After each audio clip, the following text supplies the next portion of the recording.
আল্লাহর হাবিব জনাব রাসূলুল্লাহ সাল্লাল্লাহু আলাইহি ওয়াসাল্লাম বলেন, আমার উম্মতের আলেমেরা, আমার উম্মতের মধ্যে নেককার থাকবে, বদকার থাকবে, গুনাহগার থাকবে। তোমরা আমার উম্মতের গুনাহগার উম্মতগুলাকে ঘৃণা করিও না, বরং গুনাহ নামের রোগটাকে ঘৃণা করিবা। গুনাহগারকে বুঝাইয়া সুজাইয়া সহি রাস্তার উপরে উঠাই দেওয়ার চেষ্টা করিবা, সুন্নতের উপরে উঠাই দেওয়ার চেষ্টা করিবা। এই জন্য আমরা আল্লাহর হাবিবের কোনো উম্মতকে ঘৃণা করি না, মুতাই কথা বলি না, ঠেস মারিয়া কথা বলি না, অবজ্ঞা করি কথা বলি না। দুই চারটা কথা যেগুলা বাস্তব, এগুলা বুঝাই দেওয়ার জন্য, সুন্নতের রাস্তার উপর উঠাই দেওয়ার জন্য বলি। কেউ ভুল বুঝবেন না, প্রত্যেকটা কথা নবীজির উম্মত হিসাবে মহব্বতে বলা হইতেছে, কাউকে ছোট করার জন্য বলা হইতেছে না।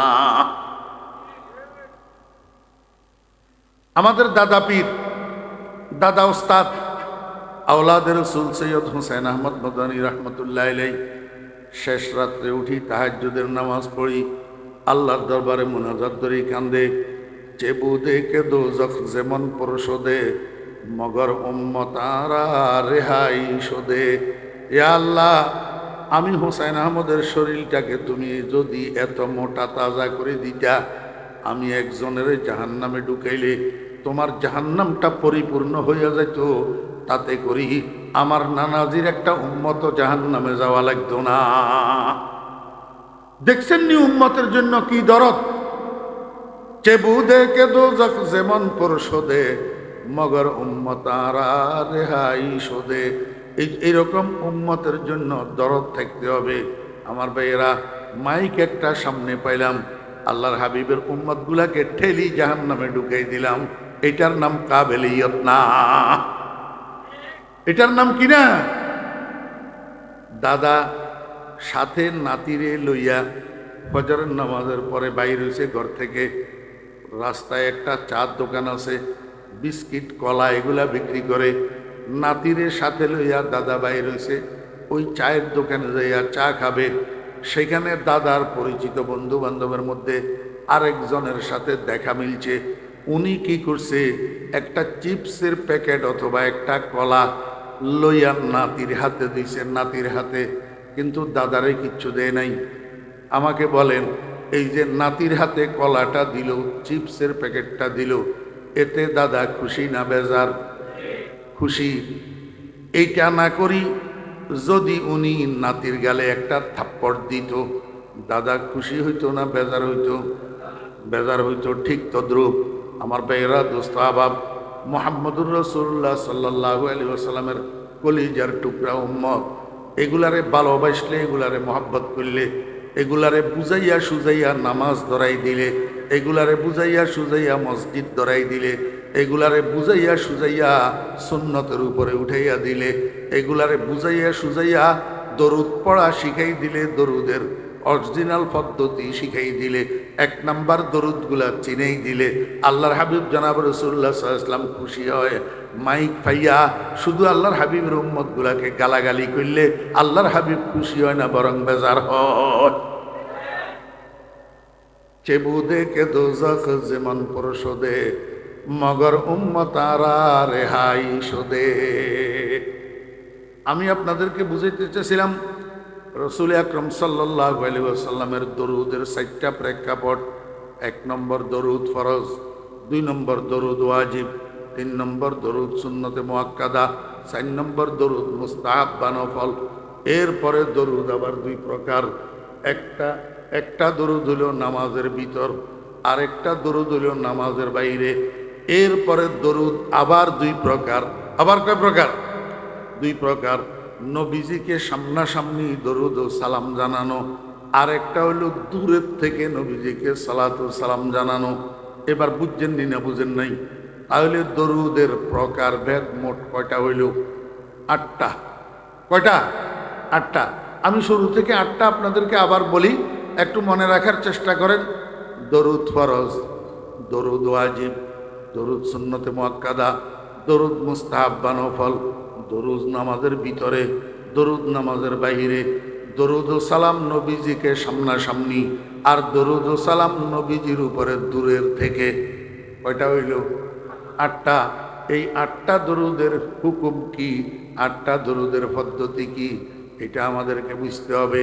1 নম্বরে বুঝতে হবে 1 নম্বর দরুদ আর 2 নম্বর দরুদ। 1 নম্বর দরুদ হলো মেড ইন মদিনা, 2 নম্বর দরুদ হলো made in out of Medina. আমার ভাইয়েরা, দোস্ত আহবাব, বর্তমান সমাজে যেই দরুদগুলা চলমান, বর্তমান সমাজে যেই দরুদগুলা চলমান, এই দরুদগুলার মধ্যে কতগুলা দরুদ আছে মেড ইন মদিনা। তন্মধ্যে মেড ইন মদিনা যত দরুদ আছে, সর্বশ্রেষ্ঠ দরুদ হলো দরুদ ইব্রাহিম, যেটা আমাদের নবীজির জবান থেকে সর্বপ্রথম বাইর হইছে। দরুদ শরীফের আয়াত যখন নাজিল হইছে, ইয়া আইয়ুহাল্লাযীনা আমানু সাল্লু আলাইহি ওয়া সাল্লিমু তাসলিমা, এই আয়াত যখন নাজিল হইছে, সাহাবায়ে কেরাম দৌড়াইয়া গেছেন রাসূলের দরবারে, যাইয়া কয়, ইয়া রাসূলুল্লাহ কাইফা নুসাল্লি আলাইকা, কিভাবে আমরা আপনার উপরে দরুদ পাঠ করব। বুখারী শরীফের মধ্যে আছে, বুখারী শরীফের মধ্যে আমাকে একটু বুঝতে থাকলে বলুন, সাহাবায়ে কেরামের ভাষা কি ছিল? কি ছিল? আরবি। তাহলে ভাষা, আরবি ভাষাগতভাবে সাহাবায়ে কেরাম আমাদের থেকে বড় পণ্ডিত ছিল না ছোট? হ্যাঁ, আমার ভাইয়েরা, দোস্ত আহবাব, একজন আজমি মানুষ যত পাণ্ডিত্য অর্জন করুক না কেন, একজন আজমি মানুষ, আরবের বাহিরের মানুষ, আরবি ভাষার গ্রামার, আরবি ভাষার সাহিত্য, আল্লাহু আকবার, সবগুলা মিলাইয়া যত বিশারদ হোক না কেন, আম্মাজান আয়েশা সিদ্দিকা রাদিয়াল্লাহু আনহার পাণ্ডিত্যের কাছে দুলাবালিও না। আল্লাহ পাক রব্বুল আলামিন আমাদেরকে সৃষ্টি করছেন ইবাদতের জন্য। কিসের জন্য? ইবাদতের জন্য। আল্লাহ পাকের ইবাদতগুলা 3 ভাগে বিভক্ত। কয় ভাগ? একটু কষ্ট করে সবাই বলেন না। আল্লাহ পাকের ইবাদতগুলা কয় ভাগে বিভক্ত? 3 ভাগ। 1 ভাগ হইল ইবাদতে বদনী, দৈহিক ইবাদত। আরেক ভাগ হইল ইবাদতে লিসানি, মৌখিক ইবাদত। আরেক ভাগ হইল ইবাদতে মালি, আর্থিক ইবাদত। এই পর্যন্ত কথা বুঝছেন? মনে রাখতে পারবেন? দৈহিক ইবাদত, মৌখিক ইবাদত, আর্থিক ইবাদত মনে রাখতে পারবেন? নাকি এখান থেকে খালি চলে যাবেন, এখানের বয়ান এখানে থেকে যাবে? 2 পয়সার লাভ নাই। যদি সাথে করে বয়ান নিয়ে যাইতে না পারেন, কোনো লাভ নেই। ফুলের উপরে যেই ফোকাগুলা বসে, এগুলা 3 প্রকার। 1 প্রকারের ফোকা হইল প্রজাপতি, চিনন না? ওনার গ্রাম্য ভাষায় এবার কি হয়? হ্যাঁ, পদ্মা হয় এখনো? হ্যাঁ,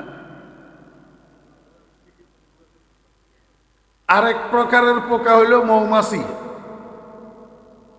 চিনেন? আরেক প্রকারের পোকা হইল বল্লা, চিনেন? প্রজাপতি ফুলের উপরে বসে, কিন্তু ফুলের থেকে কিছু আহরণ করে না, শুধু এক ফুলের থেকে আরেক ফুলে, আরেক ফুলের থেকে আরেক ফুলের টকাটকি করে।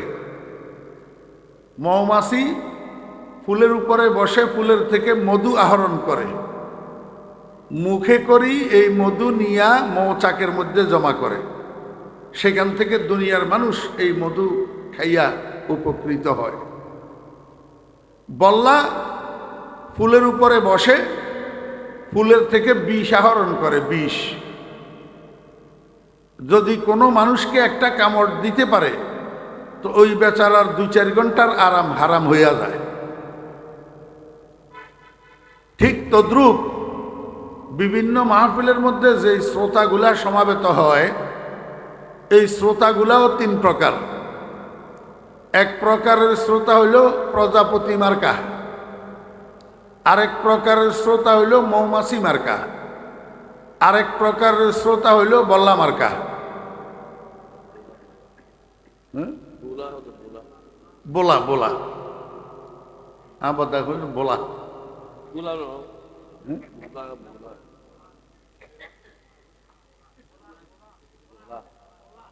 ওই তো কাল্লিমিন্নাস পেকত্রে অকলি অনারা বুঝন হইয়ে যে আর উদ্দেশ্য তো অনারা যাতে আরে শুধরাই দিতে লাগবেন তাহলে অনারা বুঝছেন যে বুঝা যাত বুঝছেন না বাস এক প্রকারের শ্রোতা হয়ে যে প্রজাপতি মার্কা এই শ্রোতাগুলা এই মাহফিল থেকে ওই মাহফিল ওই মাহফিল থেকে ওই মাহফিল টকাটকি করে কিন্তু কোনো মাহফিল থেকে গোড়ার ডিমও কিছু আহরণ করে না যদি আহরণ করত তাহলে বয়ান শোনার পরে আবার মানুষ মিথ্যাবাদী থাকে কেমনে বয়ান শোনার পরে আবার মানুষ বেনামাজি থাকে কেমনে বয়ান শোনার পরে মানুষ দোকানদার দোকানে বাকি করি গলি পরিবর্তন করি হাঁটে কেমনে বকেয়া টাকা না দেওয়ার উদ্দেশ্যে কথা বুঝেন নাই 2 নম্বরের শ্রোতা হইল মৌমাছি মার্কা এই শ্রোতাগুলা বিভিন্ন মাহফিলে যায় মাহফিলের বয়ানের থেকে মধু আহরণ করে মধু ঈমানের কথা আমলের কথা সুন্নতের কথা জিকিরের কথা দরুদ শরীফের কথা যেগুলা শুনে এগুলাকে দিলের মধ্যে গাঁথে পরের দিন থেকে এক একটা কথার উপরে আমল করা শুরু করে ইনারা হইল মৌমাছি মার্কা শ্রোতা আরেক প্রকারের শ্রোতা আছে বলা মার্কা শ্রোতা এরা বয়ান শোনার জন্য যায় ঠিকই মনোযোগ সহকারে বয়ান শুনে কিন্তু আহরণ করে বিষ আহরণ করে বিষ আহরণ করে অর্থ কি অর্থাৎ কান খাড়া করে শুনে হুজুরের কোনো জায়গায় একটু ভুল নি পায় কোন রকম একটা ভুল যদি পাইতে পারে পরের দিন চার দোকানে যাইয়া ডলফি দেয় এখন আপনারা আমাকে বলেন এই 3 প্রকারের শ্রোতার থেকে আপনারা কোন প্রকারের শ্রোতা হইতে চান আলহামদুলিল্লাহ এইটাও সবাই বলেন এমন আলসিয়ার আলসিয়া আল্লাহ পাক আমাদের সবাইকে মৌমাছি মার্কা শ্রোতা হওয়ার তৌফিক দান করেন আমরা মনোযোগ সহকারে এখানের কথাগুলা শুনব ইনশাআল্লাহ এখান থেকে কিছু নিয়ে যাওয়ার চেষ্টা করব যাতে এইগুলা আমাদের আগামী জীবনের জন্য পাথেয় হয় ইনশাআল্লাহ আল্লাহ পাক তৌফিক দান করেন এইবার বলেন ইবাদত কয় প্রকার এই তো কয় না ভুলি গেছে ইবাদত কয় প্রকার কি কি দৈহিক ইবাদত শারীরিক ইবাদত মৌখিক ইবাদত আর্থিক ইবাদত এই 3 প্রকারের ইবাদত প্রত্যেকটা আবার 2 প্রকার আবার কয় প্রকার 2 প্রকার একটা হইল ফরজ আর একটা হইল নফল মোট কয় প্রকার হইল 6 প্রকার কয় প্রকার 6 প্রকার দৈহিক ইবাদত ফরজ দৈহিক ইবাদত নফল মৌখিক ইবাদত ফরজ মৌখিক ইবাদত নফল আর্থিক ইবাদত ফরজ আর্থিক ইবাদত নফল দৈহিক ফরজ ইবাদতের মধ্যে সর্বোত্তম ফরজ দৈহিক ইবাদত হইল 5 ওয়াক্ত নামাজ মনোযোগ না থাকলে বুঝবেন না নামাজ দৈহিক না মৌখিক না আর্থিক ইবাদত দৈহিক ইবাদত তো দৈহিক ইবাদত যেগুলা ফরজ তন্মধ্যে সর্বোত্তম দৈহিক ফরজ হইল 5 ওয়াক্ত নামাজ শুধু নামাজ কইলে হবে না 5 ওয়াক্ত নামাজ 5 ওয়াক্ত নামাজ দৈহিক নফল যত ইবাদত আছে তন্মধ্যে সর্বোত্তম দৈহিক নফল হইল তাহাজ্জুদের নামাজ তাহাজ্জুদের নামাজ ফরজ না নফল ফরজ না নফল নফল এই দৈহিক নফল ইবাদতের মধ্যে সর্বোত্তম নফল তাহাজ্জুদের নামাজ তাহলে একটা গেল দৈহিকটা গেল দৈহিকের ফরজও বুঝলেন, দৈহিকের নফলও বুঝলেন। আল্লাহ যদি তৌফিক দিয়ে সুযোগ হইলে, সময় হইলে একটু একটু পরে বিশ্লেষণ করব। এবার আসেন মৌখিক এবাদত। মৌখিক এবাদত দুই প্রকার, একটা হইল ফরজ, একটা নফল। মৌখিক ফরজ ইবাদত হইল 5 ওয়াক্ত নামাজের কেরাত। নামাজের কেরাত, নামাজের বাহিরে এবং ভিতরে কয় ফরজ? 13 ফরজ। ভিতরে কয় ফরজ? সবাই বলেন, ভিতরে কয় ফরজ? সবাই বলতো, জানলে না বলতো, না জানলে কোথা থেকে বলবে? আখেরি জমানার মুসলমান তো ছাপা মারার জন্য দিলে এক এক ছাপা এত বড় বড় 5 মণ ওজন চাপা মারতে পারে, কিন্তু জানাজার নামাজের দোয়াটা শুদ্ধ করেই বলতে কইলে এটা পারে না। ভিতরের নামাজের দোয়ায় কোনটা শুদ্ধ করেই মুখস্থ বলতে কইলে এটা পারে না। এমনি পণ্ডিতি করার জন্য মাইক ফাড়াই ফেলাইব বক্তৃতা দিয়া। জি আমার তো আমি যদি সঠিক কথা কই একটু ঠিক কইবেন না, শুধু বললেনই কইবেন। হ্যাঁ, আশ্চর্যজনক কোনো কথা কইলে সুবহানাল্লাহ কইবেন। হ্যাঁ, আল্লাহু আকবার বলবেন। সত্য কথা কইলে ঠিক কইবেন। বলেন সুবহানাল্লাহ বলতে হবে কেন? আমার তো অভ্যাস নাই, আমি বলেন সুবহানাল্লাহ এটা বলবো না, আপনারা নিজের থেকে বলবেন। মৌখিক ইবাদত কয় প্রকার? 2 প্রকার, ফরজ আর নফল। মৌখিক ফরজ নামাজের কেরাত। নামাজের ভিতরে কয় ফরজ? এ তো কয় 6 ফরজ। এই 6 ফরজের মধ্যে একটা ফরজ হলো কেরাত পড়া। একটা ফরজ হলো কি? নামাজের কেরাতটা 2 ভাগে বিভক্ত। 2টা ওয়াজিব মিলিয়া কেরাত হয়। একটা ওয়াজিব হলো সূরা ফাতিহা পড়া, আর একটা ওয়াজিব হলো সূরা ফাতিহার সাথে অন্য কোনো সূরা বা অন্য কোনো অংশ মিলাইয়া পড়া। দোনোটা ওয়াজিব। দোনোটা কি? ওয়াজিব। এই দোনোটা ওয়াজিব মিলিয়া হয় কেরাত। কি হয়? কেরাত। এই কেরাত নামাজের মধ্যে পড়াও ফরজ, শোনাও ফরজ। কেরাত নামাজের মধ্যে পড়াও ফরজ, শোনাও ফরজ। নামাজের ভিতরে ইমাম সাহেব কেরাত পড়ে, মুক্তাদিরা কেরাত শুনে, দোনোটার পজিশন সেম। দোনোটার পজিশন সেম। এই জন্য রাসূল আকরাম সাল্লাল্লাহু আলাইহি ওয়াসাল্লাম বলছেন, ফাকরাতুল ইমামে কিরাআতুল মামুম। ইমাম সাহেব যে কেরাত পড়তেছে, এটা উনি শুধু নিজের কেরাত পড়তেছে না, মুসল্লিদের কেরাতও উনি পড়তেছে।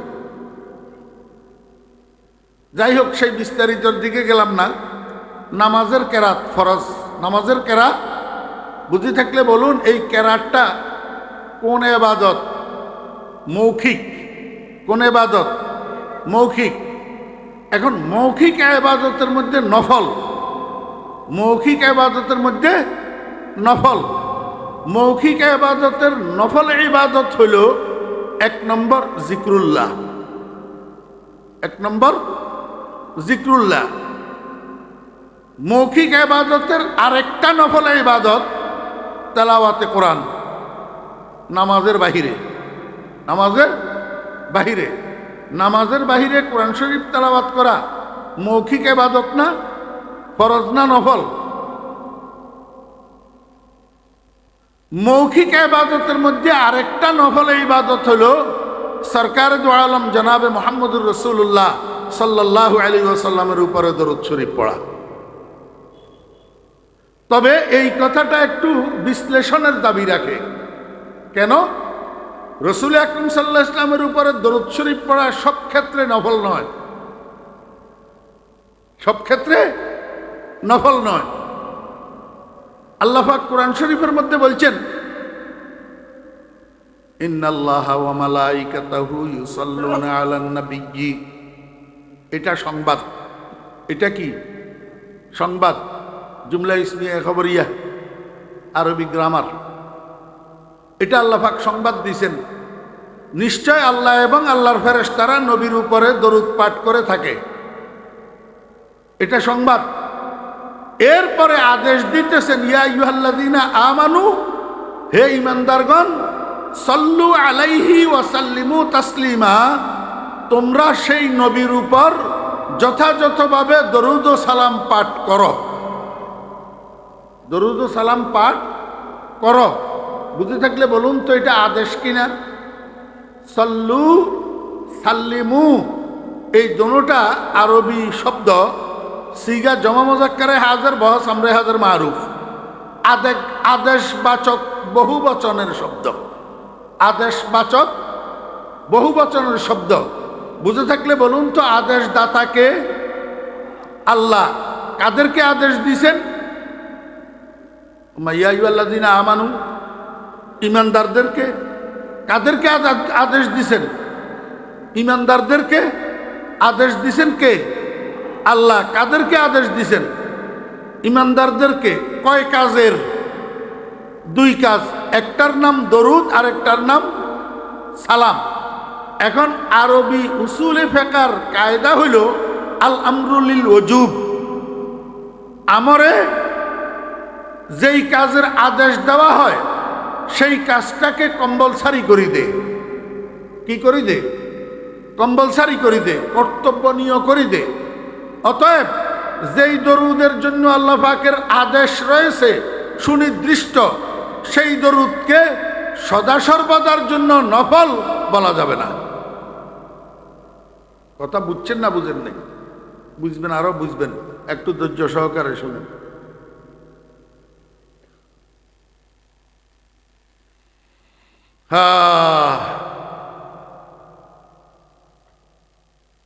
এই জন্য যেহেতু আল্লাহ পাকের আদেশ আছে দরুদ পাঠ করার জন্য, তাহলে বোঝা যায় ঈমানদারদের জন্য কখনো কখনো দরুদ শরীফ পড়া ফরজ, কখনো কখনো দরুদ শরীফ পড়া ওয়াজিব, কখনো কখনো দরুদ শরীফ পড়া সুন্নতে মুআক্কাদা, আর কখনো কখনো দরুদ শরীফ পড়া মুস্তাহাব্বা নফল।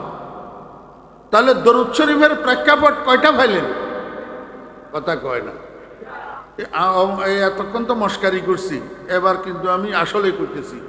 অমনোযোগী হইলে আপনাদের চাহিদা মতো মুখের থেকে কথা বাইর হবে না। আপনারা চুম্বক দেখছেন নি? চুম্বক, ম্যাগনেট। এই চুম্বকের সাথে লোহারে কাছাকাছি আনলে চুম্বকে লোহাইটারে টানি লাগায়, ঠিক না? ঠিক করে। কিন্তু কাঠের কাছাকাছি নিলে চুম্বকে কাঠ টানে, অ্যালুমিনিয়াম টানে, সিলভার না। কেননা চুম্বকের মধ্যে আকর্ষণ শক্তি আছে, লোহার মধ্যে বিকর্ষণ শক্তি আছে। এই আকর্ষণ বিকর্ষণ যখন যুক্ত হয় তখন একটাই আর একটারে টানে। কিন্তু কাঠের মধ্যে বিকর্ষণ নাই, সিলভারের মধ্যে বিকর্ষণ নাই। এই জন্য চুম্বকে আকর্ষণ শক্তি থাকলেও চুম্বকে কাঠ টানে না, সিলভার টানে না। ঠিক তদ্রূপ ওলামায়ে কেরাম যে বয়ান করার জন্য আপনাদের সামনে বসে, ওলামায়ে কেরামের সিনার মধ্যে আল্লাহর পক্ষ থেকে কথা ঢালা হয়। কথা কি করা হয়? ঢালা হয়। এবং সেই কথাগুলা আপনাদের চাহিদা অনুসারে, আকর্ষণ অনুসারে মুখ থেকে বাইরে। আপনি অমনোযোগী হইয়া বসে থাকবেন, কথা লাগাতার বাইর হবে না। তাহলে দরুদ শরীফের প্রেক্ষাপট কয়টা পাইলেন? 4টা। এই 4টা প্রেক্ষাপট মনে রাখিয়েন। দরুদ শরীফ ফরজ, দরুদ শরীফ ওয়াজিব, দরুদ শরীফ সুন্নতে মুআক্কাদা, দরুদ শরীফ মুস্তাহাব্বা নফল। এইবার আরেকটা জিনিস বুঝেন, দরুদ শরীফের আর 2টা প্রেক্ষাপট। একটা হলো নামাজের ভিতর, আর একটা হলো নামাজের বাহিরে। বুঝে থাকলে বলুন, নামাজের ভিতরে দরুদ শরীফ আছে না নাই? জি। নামাজের মধ্যে দরুদ শরীফ পড়া কি দেখছেন? মুসলমান মাসালা জানা না। নামাজের মধ্যে দরুদ শরীফ পড়া কি? সুন্নতে মুআক্কাদা। নামাজের মধ্যে দরুদ শরীফ পড়া সুন্নতে মুআক্কাদা। তাও কোন দরুদ শরীফ? দরুদে ইব্রাহিম, দরুদে ইব্রাহিম। আমার ভাইয়েরা, দোস্ত আহবাব, এত দরুদের মধ্যে শুধু দরুদে ইব্রাহিম পড়া সুন্নতে মুআক্কাদা কেন? এই প্রশ্নটার উত্তর বোঝার জন্য আপনাদেরকে দরুদের প্রকারভেদ বুঝতে হবে। দরুদের মধ্যে প্রকারভেদ আছে। দরুদ প্রথমত দুই প্রকার। প্রথমত কয় প্রকার? সবাই বলেন, সবাই। দরুদ প্রথমে কয় প্রকার? এক প্রকার দরুদ হলো made in Madina, made in Madina. আরেক প্রকার দরুদ হলো made in out of Medina, made in out of Madina. ইংরেজি তো made in Madina, made in out of Madina. Bangla অর্থ কি? আপনাদেরকে আমি জিজ্ঞাসা করি, মেড ইন জাপান অর্থ কি? জাপানের তৈরি। মেড ইন চায়না অর্থ কি? চায়নার তৈরি। এখন এই দুইটা মেড, একটা মেড ইন জাপান আর একটা মেড ইন চায়না, এই দুইটার মধ্যে আপনারা এক নম্বর কোনটাকে বুঝেন, দুই নম্বর কোনটাকে বুঝেন? মেড ইন জাপান এক নম্বর, মেড ইন চায়না। আপনি একটা মাইক্রোফোন খরিদ করার জন্য গেছেন শহরে, মাইক্রোফোন খরিদ করার জন্য। তো দোকানদার আপনাকে একটা মাইক্রোফোন নামাই দেখাইলো, আপনি বললেন যে এই মাইক্রোফোন আমি নেব না। কেন নিবেন না? কয় এটা মেড ইন চায়না। তো আরেকটা দেখাইছে, কয় যে এইটাও আমি নেব না। কেন নিবেন না? কয় এটা মেড ইন সিঙ্গাপুর। কত আপনি কি চান? কয় আমার মেড ইন জাপান থাকলে দেন। কয় মেড ইন জাপানের তো দাম বেশি। কয় এগুলো একটা কত? কয় 2000 টাকা। মেড ইন জাপান কত? কয় 10,000 টাকা। কয় 10,000 টাকা হইলেও আমার মেড ইন জাপান দেন। দোকানদারে কয় ভাই একটু বুঝি বলেন, এত দাম 5 গুণ বেশি। কয় গুণ? 2000, 10,000, 2000, 10,000। কাস্টমারে কয় ভাই 2000 যেটা কিনবো এটার 6 মাসের গ্যারান্টিও নাই, ওয়ান টাইম, নষ্ট হইলে আর ঠিক করা যাবে না। আর 10,000 টাকা দিয়া যেটা কিনবো মেড ইন জাপান, এটা 10 বছরেও গ্যারান্টি না থাকলেও নষ্ট হবে না। কথা বুঝছেন না? বুঝেন না? অতএব পয়সা যখন দেব আমি 2 নম্বর কিনবো না, 1 নম্বর কিনবো। কথা বুঝছেন না? বুঝেন নাই? Made in Japan 1 number, made in China 2 number. ঠিক তদ্রুপ দরুদের মধ্যে 2 প্রকারের দরুদ আছে, মেড ইন মদিনা আর made in out of Medina. Made in Medina মানে মদিনার তৈরি, আর made in out of Medina মানে মদিনার বাহিরের তৈরি। এই পর্যন্ত কথা বুঝছেন আমার ভাইয়েরা, দোস্ত আহবাব? মাঝখানে একটা কথা বলি। আমার শেখ, আমার কলিজার টুকরা মুর্শিদ হযরত মাওলানা শাহ জমির উদ্দিন নানুপুরি রহমতুল্লাহ আলাইহি সব সময় বলতেন, বাবারা যে না বুঝে মনে মনে তারে বুঝাইতে পারে কনে। আপনারা হুজুরের বয়ান কেউ শুনেন নাই? হুজুরের এই কথাটা শুনেন নাই আপনারা? যে না বুঝে মনে মনে তারে বুঝাইতে পারে কনে। 1 নম্বর কথা। যে সত্যি সত্যি ঘুমায় তারে জাগানো যায়, যে ঘুমের ভাব ধরে তারে 7 লাথি দিয়েও জাগানো যায় না। যে বুঝার চেষ্টা করে তারে বুঝানো যায়, যে বুঝার চেষ্টা করে না তারে বুঝানো যায় না। এটা কি? এটা গ্লাস এখন খালি না পুরা? খালি। এই খালি গ্লাসের মধ্যে আপনি ইচ্ছা করলে দুধও রাখতে পারবেন, ইচ্ছা করলে পেশাবও রাখতে পারবেন, ঠিক না বেটি? এখন গ্লাসটা যদি আগের থেকে যে কোনো একটা দিয়া ভর্তি থাকে আর একটা ঢুকাইতে পারবেন। ঠিক তদ্রুপ মানুষের বুঝের যন্ত্রটা, মানুষের বুঝের যন্ত্রটা একটা গ্লাসের মতো। এটা খালি থাকলে ইচ্ছা করলে সুবুজ ঢুকাইতে পারবেন, ইচ্ছা করলে কুবুজ ঢুকাইতে পারবেন। যদি একটা দিয়া ভর্তি থাকে আর একটা ঢুকে না, বুঝে নেই, বুঝছেন? আর একটা ঢুকবে না। এই জন্য আমার পিসা হুজুর রহমতুল্লাহ আলাইহি বলতেন, যে ন বুঝে মনে মনে তারে বুঝাইতে পারে কনে। 1 নম্বর।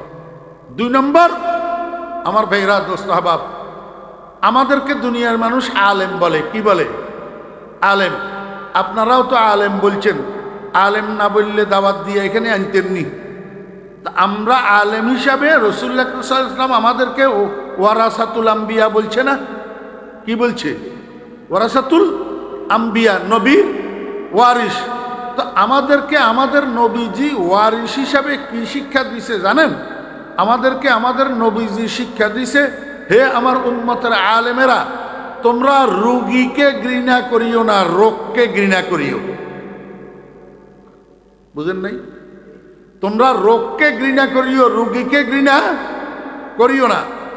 উদাহরণস্বরূপ, আপনার একটা বাচ্চা যদি রাত্রে 2টার সময় ডায়রিয়া শুরু হয়, আপনি বাচ্চাটারে লাথি মারি ঘরের বাইরে ফেলে দিবেন? কি করবেন? ডাক্তার আনবেন, চিকিৎসা করবেন, সেবা করবেন। কারণ ডায়রিয়াতে আক্রান্ত হয়েছে, যে ডায়রিয়াটা আপনার শত্রু হইতে পারে, কিন্তু আক্রান্ত রোগীটা তো আপনার শত্রু না, এটা আপনার কলিজার টুকরা সন্তান। জি, আল্লাহর হাবিব জনাব রাসূলুল্লাহ সাল্লাল্লাহু আলাইহি ওয়াসাল্লাম বলেন, আমার উম্মতের আলেমেরা, আমার উম্মতের মধ্যে নেককার থাকবে, বদকার থাকবে, গুনাহগার থাকবে। তোমরা আমার উম্মতের গুনাহগার উম্মতগুলাকে ঘৃণা করিও না, বরং গুনাহ নামের রোগটাকে ঘৃণা করিবা। গুনাহগারকে বুঝাইয়া সুজাইয়া সহি রাস্তার উপরে উঠাই দেওয়ার চেষ্টা করিবা, সুন্নতের উপরে উঠাই দেওয়ার চেষ্টা করিবা। এই জন্য আমরা আল্লাহর হাবিবের কোনো উম্মতকে ঘৃণা করি না, মুতাই কথা বলি না, ঠেস মারিয়া কথা বলি না, অবজ্ঞা করি কথা বলি না। 2-4টা কথা যেগুলা বাস্তব, এগুলা বুঝাই দেওয়ার জন্য, সুন্নতের রাস্তার উপর উঠাই দেওয়ার জন্য বলি। কেউ ভুল বুঝবেন না, প্রত্যেকটা কথা নবীজির উম্মত হিসাবে মহব্বতে বলা হইতেছে, কাউকে ছোট করার জন্য বলা হইতেছে না।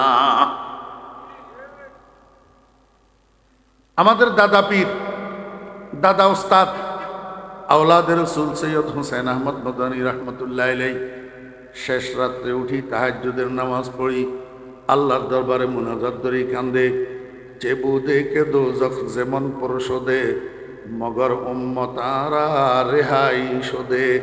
এ আল্লাহ, আমি হুসাইন আহমদের শরীরটাকে তুমি যদি এত মোটা তাজা করে দিতা, আমি একজনের জাহান্নামে ঢুকাইলে তোমার জাহান্নামটা পরিপূর্ণ হইয়া যাইত, তাতে করি আমার নানাজির একটা উম্মত জাহান্নামে যাওয়া লাগতো না। দেখছেন নি উম্মতের জন্য কি দরদ? চেবু দেখে দোজখ যেমন পরশোদে, মগর উম্মতারা রেহাই শোদে। এইরকম উম্মতের জন্য দরদ থাকতে হবে। আমার ভাইয়েরা, মাইক একটা সামনে পাইলাম, আল্লাহর হাবিবের উম্মতগুলাকে ঠেলি জাহান্নামে ঢুকাই দিলাম, এটার নাম কাবেলিয়ত না। এটার নাম কি না? দাদা সাথে নাতিরে লইয়া ফজরের নামাজের পরে বাইর হইছে ঘর থেকে। রাস্তায় একটা চার দোকান আছে, বিস্কিট কলা এগুলা বিক্রি করে। নাতিরে সাথে লইয়া দাদা বাইর হইছে, ওই চায়ের দোকানে যাইয়া চা খাবে। সেখানে দাদার পরিচিত বন্ধু বান্ধবের মধ্যে আরেকজনের সাথে দেখা মিলছে। উনি কি করছে, একটা চিপসের প্যাকেট অথবা একটা কলা লইয়া নাতির হাতে দিছে, নাতির হাতে, কিন্তু দাদারে কিচ্ছু দেয় নাই। আমাকে বলেন, এই যে নাতির হাতে কলাটা দিল, চিপসের প্যাকেটটা দিল, এতে দাদা খুশি না বেজার? খুশি। এইটা না করি যদি উনি নাতির গালে একটা থাপ্পড় দিত, দাদা খুশি হইতো না বেজার হইতো?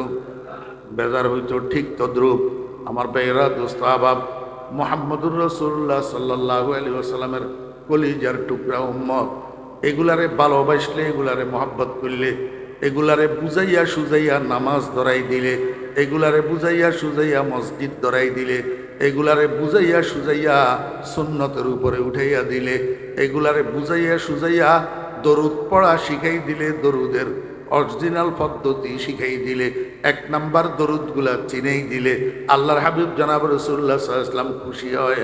মাইক পাইয়া শুধু আল্লাহর হাবিবের উম্মতগুলাকে গালাগালি করলে আল্লাহর হাবিব খুশি হয় না, বরং বেজার হয়।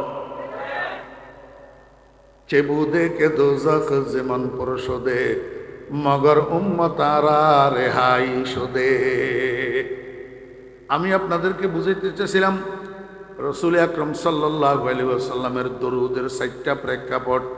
1 নম্বর দরুদ ফরজ, 2 নম্বর দরুদ ওয়াজিব, 3 নম্বর দরুদ সুন্নতে মুআক্কাদা, 4 নম্বর দরুদ মুস্তাহাব বা নফল। এরপরে দরুদ আবার 2 প্রকার। একটা দরুদ হলো নামাজের ভিতর, আরেকটা দরুদ হলো নামাজের বাইরে। এরপরে দরুদ আবার 2 প্রকার। আবার কয় প্রকার? 2 প্রকার। নবীজিকে সামনাসামনি দরুদ ও সালাম জানানো, আর একটা হইল দূরের থেকে নবীজিকে সালাত ও সালাম জানানো। এবার বুঝছেন নি না বুঝেন নাই? তাহলে দরুদের প্রকার ভেদ মোট কয়টা হইল? 8টা। কয়টা? 8টা। আমি শুরু থেকে 8টা আপনাদেরকে আবার বলি, একটু মনে রাখার চেষ্টা করেন। দরুদ ফরজ, দরুদ ওয়াজিব, দরুদ সুন্নতে মুআক্কাদা, দরুদ মুস্তাহাব বা নফল, দরুদ নামাজের ভিতরে, দরুদ নামাজের বাইরে, দরুদ ও সালাম নবীজিকে সামনাসামনি, আর দরুদ ও সালাম নবীজির উপরে দূরের থেকে।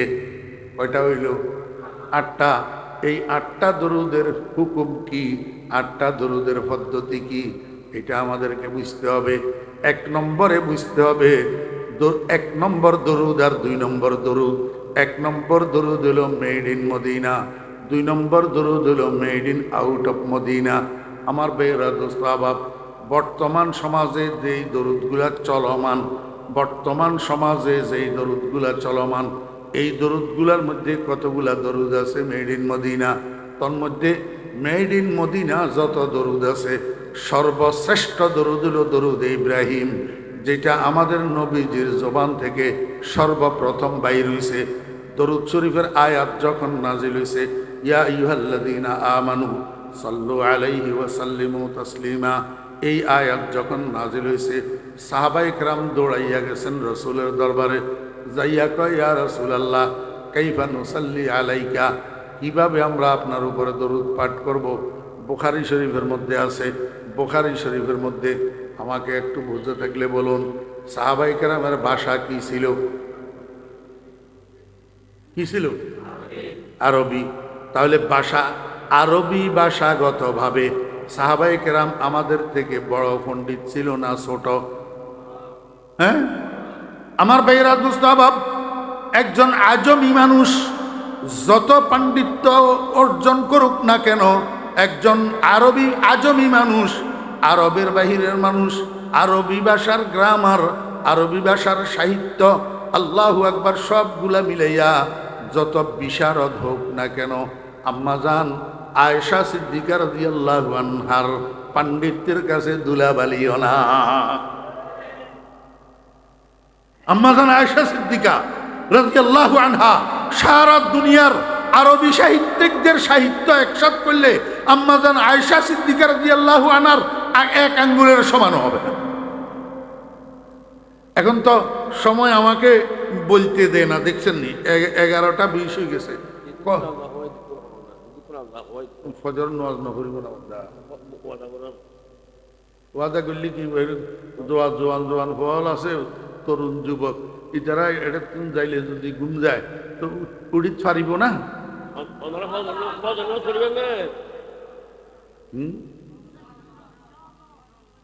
আল্লাহু আকবার। এই পর্যন্ত কথা বুঝছেন? এই জন্য সাহাবায়ে কেরাম জিজ্ঞাসা করছেন যে কাইফা নুসাল্লি আলাইকা ইয়া রাসূলুল্লাহ, আমরা আপনার উপরে কিভাবে দরুদ পড়ব? সাহাবায়ে কেরাম ইচ্ছা করলে 2-1টা দরুদ বানাই ফেলতে পারতেন না? কি কর, আমরা যদি 1200 বছর পরে, 1300 বছর পরে, 1400 বছর পরে সমদ আলী, রহমত আলী, সেরুমিয়া, রেজুমিয়া দরুদ বানাই ফেলতে পারি, আবু বকর, ওমর, ওসমান আলী দরুদ বানাইতে পারত না? তো উনারা দরুদ না বানাইয়া রসুলের শরণাপন্ন হইয়া কেন বললেন কাইফা নুসাল্লি আলাইকা ইয়া রাসূলুল্লাহ, আমরা আপনার উপরে দরুদ কেমনে পড়ব? দরুদের পদ্ধতি কি হবে? দরুদের ভাষা কি হবে? ও দোস্ত আহবাব, যখন এই প্রশ্ন করছে সাহাবী, রসুল আকরম সাল্লাল্লাহু আলাইহি ওয়াসাল্লাম পদ্ধতি বলে নাই, ডাইরেক্ট ভাষা শিখাই দিছে। বলেন কুলু, তোমরা বলো, আল্লাহুম্মা সাল্লি আলা মুহাম্মাদিন ওয়া আলা আলি মুহাম্মাদ কামা সাল্লাইতা আলা ইব্রাহিম ওয়া আলা আলি ইব্রাহিম ইন্নাকা হামিদুম মাজিদ। আল্লাহুম্মা বারিক আলা মুহাম্মাদিন ওয়া আলা আলি মুহাম্মাদ কামা বারাকতা আলা ইব্রাহিম ওয়া আলা আলি ইব্রাহিম ইন্নাকা হামিদুম মাজিদ। এই পুরা দরুদটা নবীজির জবান থেকে বাইর হইছে না হয় নাই? নবীজির জবান থেকে কি বাইর হইছে? এবং সর্বপ্রথম বাইর হইছে না আমার নবী নিজেও নামাজি ছিলেন না বেনামাজি ছিলেন? রাসূলুল্লাহ সাল্লাল্লাহু আলাইহি ওয়াসাল্লাম নামাজি ছিলেন, নবীজি নামাজ পড়তেননি। তো নবীজির নামাজের মধ্যে আখেরি বৈঠক ছিল না? আখেরি বৈঠকের মধ্যে আমরা দুইটা কাজ করি। একটা কাজ হইল তাশাহুদ পড়ি, তাশাহুদ। অদস্ত আদার তাহিয়ার পুরা আত্তাহিয়া বলিয়েন না, আত্তাহিয়ার মধ্যে আদার পুরা নাই, আব্দু ওয়া রাসূলু পর্যন্ত এটা আত্তাহিয়া। এর পরেরটা আল্লাহুম্মা সাল্লি আলা, এটা হলো দরুদ শরীফ। এটা কি? দরুদ শরীফ। তা আমরা যেরকম আখেরি বৈঠকের মধ্যে তাশাহুদ পড়ি, দরুদ শরীফ পড়ি, আমার কামলিওয়ালা নবী, দোজাহানের সরদার নবী, শফিউল মুজনিবিন নবী, রহমতুল্লিল আলামিন নবী নামাজের আখেরি বৈঠকে এই দুইটা কাজ করতেন কিনা? তাশাহুদ পড়তেন না না পড়তেন? এই দরুদ শরীফ পড়তেন না না পড়তেন? পড়তেন কেন? এক নক্তা শুনে কেন পড়তেন? আল্লাহ পাক বলছেন ইয়া আইয়ুহাল্লাযীনা আমানু, হে ঈমানদারগণ। এখন এই ডাকের মধ্যে নবীজি শামেল আছে না নাই? নবীজি ঈমানদার নি না? নাউযুবিল্লাহ। নবীজি ঈমানদার নো? আল্লাহু আকবার। সারা দুনিয়ার মানুষের ঈমানকে যদি একসাথ করা হয়, মুহাম্মদুর রাসূলুল্লাহ সাল্লাল্লাহু আলাইহি ওয়াসাল্লামের ঈমানের 100 হবে না। নবীজি ঈমানদার ছিলেন না? তাহলে হে ঈমানদারগণ, এই ডাকের মধ্যে নবীজি শামেল আসেনি? এরপরে যে আল্লাহ আদেশ দিলেন সাল্লু আলাইহি ওয়া সাল্লিমু তাসলিমা, হে ঈমানদারগণ তোমরা নবীর উপর দরুদ পড়ো, সালাম পড়ো। এই আদেশের মধ্যে নবীজি শামেল আছে না নাই? তাহলে আমরা যেরকম আল্লাহর আদেশ পালন করি, দরুদ শরীফ পড়তেছি, এই আদেশ নবীজির উপরেও ছিল কিনা? নবীজি আদেশ এটা পালন করছেন কিনা? এই জন্যই তো নবীজি নামাজের মধ্যে আল্লাহুম্মা সাল্লি আলা মুহাম্মাদিন ওয়া আলা আলি মুহাম্মদ দরুদ শরীফ পড়তেন। দরুদ শরীফ আমার ভাইয়েরা, দোস্ত আহবাব, এই দরুদ শরীফ এটা হলো দরুদ ইব্রাহিমি। এই দরুদ শরীফ এটা সৈয়দুস সালাওয়াত, সমস্ত দরুদের সরদার। এই দরুদ শরীফ এটা আউয়ালুস সালাওয়াত, সর্বপ্রথম দরুদ। এই দরুদ এটা যার উপরে আমরা দরুদ পড়ি, সেই নবীজির জবান থেকে বাইর হওয়া দরুদ। এইবার বুঝে থাকলে বলুন না, এই দরুদ শরীফটা মেড ইন মদিনা না made in out of Medina? Made in. এই কারণে গোটা পৃথিবীর মধ্যে যে কয়টা মহাদেশ আছে, এশিয়া মহাদেশ, আফ্রিকা মহাদেশ, ইউরোপ মহাদেশ, অস্ট্রেলিয়া মহাদেশ, আমেরিকা মহাদেশ, 5টা মহাদেশের মধ্যে যত নামাজি আছে, আপনারা কি মনে করেন খালি বাংলাদেশের নামাজিরা নামাজের মধ্যে আল্লাহুম্মা সাল্লি আলা পড়ে না সারা দুনিয়ার নামাজিরা নামাজের মধ্যে আল্লাহুম্মা সাল্লি আলা পড়ে? সারা দুনিয়ার নামাজিরা। কেন? যেহেতু এটা মেড ইন মদিনা, এটার উপরে আর কোনো দরুদ নাই, এটার উপরে আর কোনো কি নাই। এবার আপনারা আমগো কথা বাদ দেন, আমার লই স্টুডেন্ট, আমি ফরিদউদ্দিন আল মোবারক, আমি নামাজি না বেনামাজি? তো নামাজের মধ্যে আমি দরুদ শরীফ এটা পড়িনি। জি, এখানে ইনসাফের সাথে আমারে ভোট দেন না। আমি নামাজের মধ্যে দরুদ শরীফ এটা পড়িনি। এখন আপনি আমার বন্ধু, আপনি যদি পাবলিকের সামনে বলেন ফরিদউদ্দিন আল মোবারক ওয়াহাবি, রসুলের দুশ্মন, দরুদ পড়ে না, তা আপনার এই কথাটা সত্য নিয়ে হইল না মিথ্যা হইল? বাস্তব হইল না অবাস্তব হইল? এখন এই অবাস্তব মিথ্যা কথা দুনিয়ার কতগুলা মানুষ যাদের কাছে এলেম কালাম নাই, উনাদেরকে বুঝাইতে পারলেন কিয়ামতের ময়দানে আল্লাহ পাকের আদালত আপনার জন্যও আছে, আমার জন্যও আছে। আল্লাহ পাকের আদালতে ফরিদউদ্দিন রসুলের দুশ্মন দরুদ পড়ে না, এই কথাটাকে সাব্যস্ত যদি করতে না পারেন, তখন আপনার কি অবস্থা হবে? কথা বুঝছেন না বুঝেন নাই? আমার ভাইয়েরা, দোস্ত আহবাব, হ্যাঁ আপনার কথা ঠিক আছে। কি ঠিক আছে? আমি দরুদ কতগুলা পড়ি না যে এই কথা ঠিক? দরুদ কতগুলা পড়ি না যে কথা ঠিক। উদাহরণস্বরূপ বালাগাল উলা বিকামালিহি, কাশাফাত দুজা বিজামালিহি, হাসনাত জামিউ খিসালিহি, সাল্লু আলাইহি ওয়া আলিহি। এইটারে আমি ব্যক্তিগতভাবে টানি। ব্যক্তিগতভাবে আমি তো বাংলাদেশের 64 জেলায় আমার মাহফিল, এক প্রান্ত থেকে আর এক প্রান্ত পর্যন্ত। আজকে আপনাদের এখানে বয়ান করতেছি। আমার ভাইয়েরা আগামীকাল দুপুর 1:30টায় আমার ফ্লাইট সিলেটে, তারপরের দিন আবার সিলেটের থেকে আসি সাভারে মাহফিল, তারপরের দিন আবার নওগাঁ পত্নীতলা আমার মাহফিল। এইভাবে সারাদিন আমি গাড়িতে থাকি। তো যখন ঘুমে ধরে না, একা একা অবসর থাকি, গুনগুন গুনগুন গুনগুন করি টানি। বালাগাল উলা বিকামালিহি, কাশাফাত দুজা বিজামালিহি, হাসনাত জামিউ খিসালিহি, সাল্লু আলাইহি ওয়া আলিহি। নিজে নিজে সুন্দর করে গুনগুনে গুনগুনাই টানি। কেন টানি? এটা রসুল আকরাম সাল্লাল্লাহু আলাইহি ওয়াসাল্লামের প্রশংসা। রসুল আকরাম সাল্লাল্লাহু আলাইহি ওয়াসাল্লামের প্রশংসা, এটা দরুদ না তো। দোস্ত আহবাবেরা, যদি আমার একটা কথা ভুল হয়, আপনার জুতা আমার গাল, আমি আমার প্রত্যেকটা শব্দের জন্য জিম্মাদার। একটা কথা যদি ভুল হয়, বালাগাল উলা বিকামালিহির মধ্যে মোট 4টা বাক্য আছে। কয়টা বাক্য? 4টা বাক্য। বালাগাল উলা বিকামালিহি 1 নম্বর বাক্য, কাশাফাত দুজা বিজামালিহি 2 নম্বর বাক্য, হাসনাত জামিউ খিসালিহি 3 নম্বর বাক্য, সাল্লু আলাইহি ওয়া আলিহি 4 নম্বর বাক্য। এই 4টা বাক্যের মধ্যে প্রথম 3টা বাক্য রচিত হয়েছে আমার নবীজির প্রশংসায়। আমার নবীজির প্রশংসায়। আমি অনুবাদ করে দিই। আমরা তো সবাই বাংলা ভাষাওয়ালা মানুষ, মায়ের ভাষা বাংলা, আমরা তো আরবি বুঝি না। তা আমরা মাদ্রাসায় পড়ছি হিসাবে আমরা বুঝি। আমি আপনাদেরকে বাংলায় অনুবাদ করে দিই। বালাগাল উলা বিকামালিহি, বালাগাল উলা বিকামালিহি, আমার নবীজি পৌঁছে গেছেন, আমার নবীজি পৌঁছে গেছেন সর্বোচ্চ শিখরে ওনার পরিপূর্ণতার দ্বারা, ওনার কামালের দ্বারা। অর্থাৎ আমার নবীজি যেই পরিমাণ গুণে জ্ঞানে পরিপূর্ণ, এমন পরিপূর্ণ কোনো মা দ্বিতীয়টা সন্তান জমিনে জন্ম দেয় না। কি বিশ্বাস করেন? রসুল আকরাম সাল্লাল্লাহু আলাইহি ওয়াসাল্লামের মতো এমন পরিপূর্ণ মানুষ পৃথিবীতে আর আসেও নাই, আসবেও না।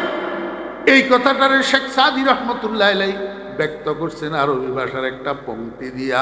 বালাগাল উলা বিকামালিহি, আমার নবীজি পরিপূর্ণতার সর্বোচ্চ শিখরে পৌঁছে গেছেন। বুঝি থাকলে বলুন না, এটা নবীজির প্রশংসা কিনা? প্রশংসা। এর পরেরটা দেখেন, কাশাফাত দুজা বিজামালিহি, কাশাফাত দুজা বিজামালিহি। আল্লাহ হযরতে শেখ সাদি রহমতুল্লাহ আলাইহি বলেন, আমার নবীজির জাহেরি বাতিনি রূপের দ্বারা। জামাল মানে কি? জামাল মানে রূপ, রূপ, রূপ।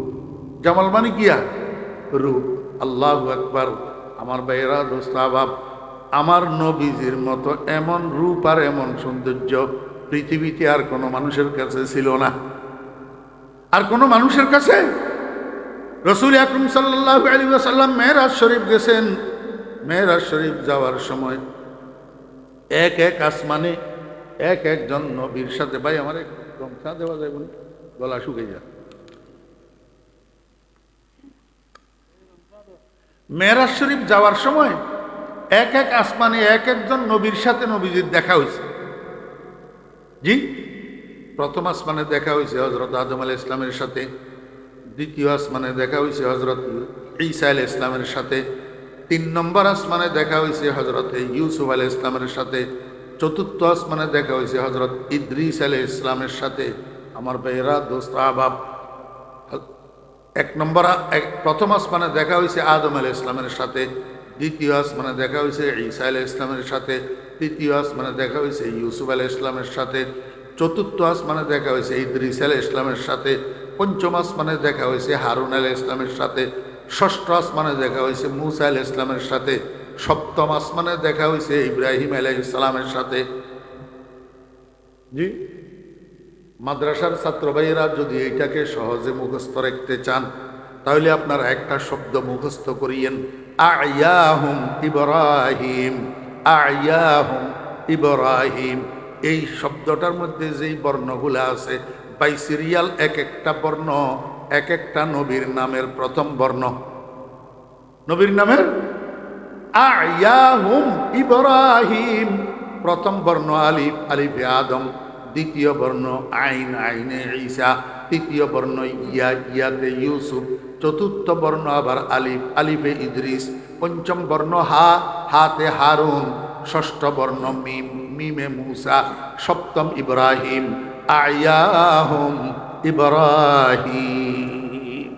মাদ্রাসার ছাত্রদের জন্য বললাম, হ্যাঁ, মাদ্রাসার ছাত্রদের মুখস্থ রাখা সহজ। কোন আসমানে নবীজির সাথে কোন নবীর দেখা হইল? 3 নম্বর আসমানে রাসূল আকরাম সাল্লাল্লাহু আলাইহি ইসলামের সাথে দেখা হয়েছে হযরত ইউসুফ আলাইহিস ইসলামের সাথে। কার সাথে? ইউসুফ আলাইহিস ইসলামের সাথে। এখন নবীজি মেরাজ শরীফের থেকে আসার পরে পরের দিন সকালে খানায় কাবার পাশে বসি সাহাবীদের সামনে মেরাজের বর্ণনা দিতেছিলেন। এই বর্ণনা দিতে যাইয়া আমার নবী বললেন, আমার সাহাবীরা, আমি মেরাজে যাওয়ার সময় 3 নম্বর আসমানে একজন নবীর সাথে আমার দেখা। উনার নাম ইউসুফ। উনার নাম কি? ইউসুফ। তোমরা তো দেখো নাই, আমি দেখছি। আমি কি দেখলাম? আমি দেখলাম হযরতে ইউসুফ আলাইহিস সালামকে আল্লাহ পাক কি পরিমাণ সৌন্দর্য দিয়েছেন। আল্লাহু আকবার। ফাইজান কাদ উতিয়া শাতরাল হুসন, ফাইজান কাদ উতিয়া শাতরাল হুসন। আমি দেখলাম আল্লাহ পাক রব্বুল আলামিন যেই সৌন্দর্য আর রূপ সৃষ্টি করছেন, এগুলাকে 2 ভাগ করছেন। এক ভাগ দিয়া আসমান জমিন চন্দ্র সূর্য গ্রহ নক্ষত্র মানব দানব হাইওয়ান জানোয়ার সমস্ত সৃষ্টি 1 ভাগ দিয়া বানাইছেন। বাকি 1 ভাগ দিয়া একা হযরতে ইউসুফ আলাইহিস সালামকে তৈরি করছেন। আমার ভাইরা দোস্ত বাপ, যাইতে যাইতে এই খবর রাসূল আকরাম সাল্লাল্লাহু আলাইহি ওয়াসাল্লামের এই বর্ণনা আম্মাজান আয়েশা সিদ্দিকা রাদিয়াল্লাহু আনহা পর্যন্ত গেছে।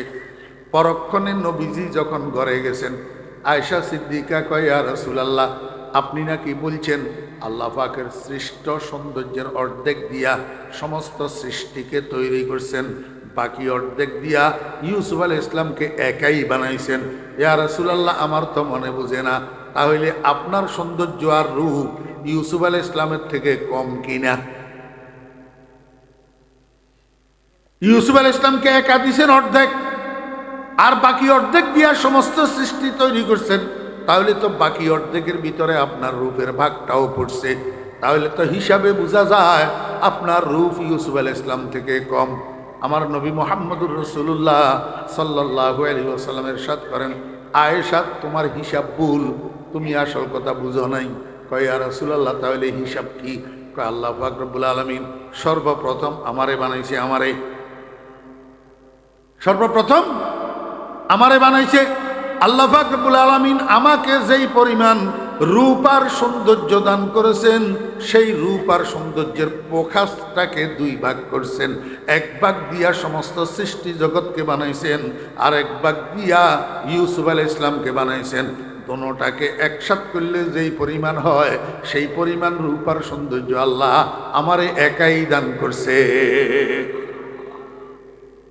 उसने यूसुफ दमे ईसा यद बैजा दारी आंचे को बाहमा दारन तू तन्हा दारी ऐसा तुझे खालिक ने तरहदार बनाया यूसुफ को तेरे तालिब दीदार बनाया। আমার ভাইরা দোস্ত বাপ, সমস্যা কি জানেননি? সমস্যা হইল দুনিয়ার মানুষ দুপুর 12টার সময় পরিষ্কার আকাশে সূর্যের দিকে এমনি করে তাকাইতে পারে না, সূর্যের পরিধি দেখতে পারে না, দৃষ্টি ফেরত আসে সূর্যের কিরণের কারণে। ওরে মুহাম্মদুর রাসূলুল্লাহ সাল্লাল্লাহু আলাইহি ওয়াসাল্লামের পরিপূর্ণ জামাল যদি আল্লাহ পাক দুনিয়াতে বিকশিত করে দিতেন, একটা উম্মত নবীজির চেহারার দিকে সূর্যের মতো তাকাইতে পারতেন না। নবীজির চেহারা থেকে নূরে নবুয়ত ফয়জে নবুয়ত হাসিল করতে পারতেন না। এই জন্য আল্লাহ পাক রব্বুল আলামিন রাসূল আকরাম সাল্লাল্লাহু আলাইহি ওয়াসাল্লামের পরিপূর্ণ জামাল আর পরিপূর্ণ রূপ দুনিয়াতে বিকশিত হইতে দেন নাই।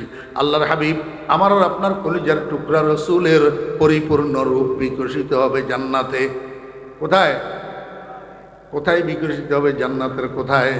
আমার বেয়েরা, জান্নাতের মধ্যে একটা জায়গা হবে, সেই জায়গার নাম হবে মাকাদে সিদক। মাকাদে ইন্নাল মুত্তাকিনা ফি জান্নাতিন ওয়া নাহার ফি মাকাদে সিদকিন ইনদা মালিকিম মুকতাদির। হাফেজদেরকে জিজ্ঞেস করেন না কোরআন শরীফের মধ্যে আছে না নাই? ও ভাইয়েরা, এই মাকাদে সিদকের মধ্যে আল্লাহ পাক রব্বুল আলামিন একটা মাহফিলের আয়োজন করবেন। মাহফিলের আয়োজন করবেন আল্লাহ পাক রব্বুল আলামিন। কোন কোন বলবেন, কোন বলার সাথে সাথে পাইয়া কোন একটা স্টেজ তৈরি হয়ে যাবে, একটা মঞ্চ তৈরি হবে। কত বড় মঞ্চ, কত বড় স্টেজ! যেই স্টেজের মধ্যে বিশেষ অতিথি হিসাবে উপবিষ্ট থাকবেন ১,০০,০০০ নবী রাসূল। হ্যাঁ, আপনাদের মধুনাগান বাজার পুরাটাকে স্টেজ বানাই দিলে ১,০০,০০০ মানুষ ধারণ করব নি সন্দেহ আছে? হ্যাঁ, বেহেশতের স্টেজের মধ্যে ১,০০,০০০ নবী রাসূল বসা থাকবেন বিশেষ অতিথি হিসাবে। এরকম পাশাপাশি দুইটা কুরসি থাকবে, একটা সভাপতির জন্য আর একটা প্রধান অতিথির জন্য। সভাপতি হবেন লা ইলাহা ইল্লাল্লাহ, আর প্রধান অতিথি হবেন মুহাম্মাদুর রাসূলুল্লাহ সাল্লাল্লাহু আলাইহি ওয়াসাল্লাম। আমার ভাইরা, দোস্ত আহবাব, এই স্টেজের সামনে আদম আলাইহিস সালাম থেকে কিয়ামত পর্যন্ত যত মানুষ জান্নাতি হবে সব মানুষ দুই ভাগে বিভক্ত হবে, ফার্স্ট ক্লাস আর সেকেন্ড ক্লাস। ফার্স্ট ক্লাসের বেহেশতীদের প্রত্যেকের জন্য একটা একটা স্বর্ণের সোপা দেওয়া হবে, স্বর্ণের। আর সেকেন্ড ক্লাসের বেহেশতীদের জন্য ফার্স্ট ক্লাসের পিছনে মেশক আম্বরের পাহাড় বানাইয়া দেওয়া হবে। আপনারা দোতলায় তিনতলায় উঠার জন্য দাপ দাপ দাপ দাপ করে যে সিঁড়ি বানান, এরকম দাপ দাপ করে সিঁড়ির মতো আল্লাহ পাক মেশক আম্বরের পাহাড় বানাইয়া দিবে, যাতে একেবারে সর্বশেষ জায়গায় বসা মানুষটা সমানভাবে স্টেজটা দেখতে পারে। এই ব্যবস্থা করে দিবেন কি দিয়া? মেশক আম্বর দিয়া। আমার বেরা দোস্ত আহবাব, এই জান্নাতের মধ্যে কার্যক্রম কি হবে? এক নম্বরে আল্লাহ পাক রব্বুল আলামিন জান্নাতের এই মাহফিলটাকে উদ্বোধন করার জন্য আল্লাহ পাকের একজন ফেরেশতা, সুললিত কণ্ঠের অধিকারী, উনার নাম হযরত ইসরাফিল আলাইহিস সালাম। হযরত ইসরাফিল আলাইহিস সালামের কণ্ঠ একটা সুললিত কণ্ঠ, সুরেলা কণ্ঠ। আমার ভাইয়েরা, আল্লাহ পাক প্রথমে ডাক দিবেন, ও ইসরাফিল, কোথায় তুমি? ইসরাফিল আলাইহিস সালাম বলবেন, লাব্বাইক ওয়া সাদাইক ইয়া রাব্বি। আল্লাহ পাক বলবেন, এদিকে আসো, স্টেজের কোনায় দাঁড়াও, আমার এই মাহফিলটাকে তুমি উদ্বোধন করো। কেমনে উদ্বোধন করিবা? আমি রব্বুল আলামিনের নামে একটা হামদে বারি পরিবেশন করো। হামদে বারি, আল্লাহ পাকের হুকুম হওয়ার সাথে সাথে ইসরাফিল আলাইহিস সালাম আরবি ভাষায় আল্লাহ পাকের হামদে পরিবেশন করা শুরু করবে। কতক্ষণ পর্যন্ত চলবে হামদে বারির পরিবেশন? একদিকে ইসরাফিল আলাইহিস সালাম হামদে বারি পরিবেশন শুরু করবে, আরেকদিকে মেহমানদারি শুরু হবে। কিসের মেহমানদারি? আমার ভাইয়েরা, আপনাদের এলাকায় বরযাত্রী আসলে বরযাত্রীরে আপনারা প্রথমে কি দেন? আমাদের এলাকায় শরবত খাওয়ায়। প্রথমে কি খাওয়ায়? শরবত খাওয়ায়। আল্লাহ পাক রব্বুল আলামিন জান্নাতের মেহমানদেরকে প্রথমে শরবত পরিবেশন করবেন। এই শরবতের নাম শরাবে তাহুর। শরাবে তাহুর, আল্লাহ পাকের প্রেমের পবিত্র সূরা, প্রেমের পবিত্র সূরা পরিবেশন করার জন্য জান্নাতীদের খেদমতে নিয়োজিত একদল বালক, একদল বালক, একদল স্বেচ্ছাসেবক দল। এদের এক নাম গেলমান, আরেক নাম বিলদানে মুখাল্লাদুন। এই দলের ছেলেগুলা প্রত্যেকে 10 বৎসর বয়স্ক, প্রত্যেকের চেহারা সমান, প্রত্যেকের উচ্চতা সমান। আল্লাহু আকবার। ইয়াতুফু আলাইহিম বিলদানুম মুখাল্লাদুন বিআকওয়াবিন ওয়া আবারিকা ওয়া কাসিম মিন মাইন।